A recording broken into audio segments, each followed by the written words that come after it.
Hello America, Tom Hand here with Americana Corner. Today we're discussing a lost opportunity for the Americans in the War of 1812. On May 27, 1813, Colonel Winfield Scott, destined to be one of the greatest military commanders in American history, led a vanguard of 500 men ashore to capture Fort George, the British stronghold at the mouth of the Niagara River. The opening engagement lasted just 30 minutes before American numbers and accurate musketry drove the British from the field. British General John Vincent ordered the guns at Fort George spiked and withdrew all garrisons along the Niagara front, leaving the Americans in complete control of both banks of the Niagara. With Commodore Chauncey's fleet in control of Lake Ontario, York sacked, and Vincent's army on its heels, the time seemed ripe for the American conquest of Upper Canada.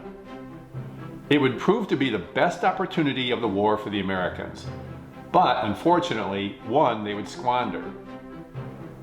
In early June, Generals William Winder and John Chandler moved their brigades totaling 3,000 men west to confront Vincent's army of 1,600 redcoats at Burlington Heights. The Americans probed the British position on June 5th and retired to Stoney Creek 10 miles from the British lines.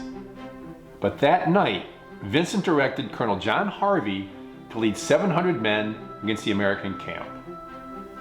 Harvey launched his assault at 2 a.m., and in the darkness, confusion reigned, and the undermanned British force broke the American line, which had been taken completely by surprise. During the 45-minute engagement, both Winder and Chandler were captured, and the Americans, now leaderless and thinking themselves defeated, retreated from the field. General Vincent moved his base forward 20 miles to Beaver Dams and conducted almost daily raids against the American camp. Annoyed by these raids, General Dearborn sent Colonel Charles Boerstler with 570 men to dislodge the enemy.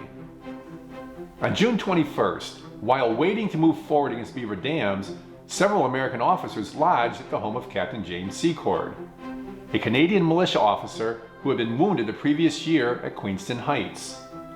His wife Laura overheard the Americans discussing the pending attack, and the following morning, Laura set out on a 20-mile hike to warn the British. On June 24th, the Americans moved toward the British outpost, but marched straight into an ambush of several hundred Indians.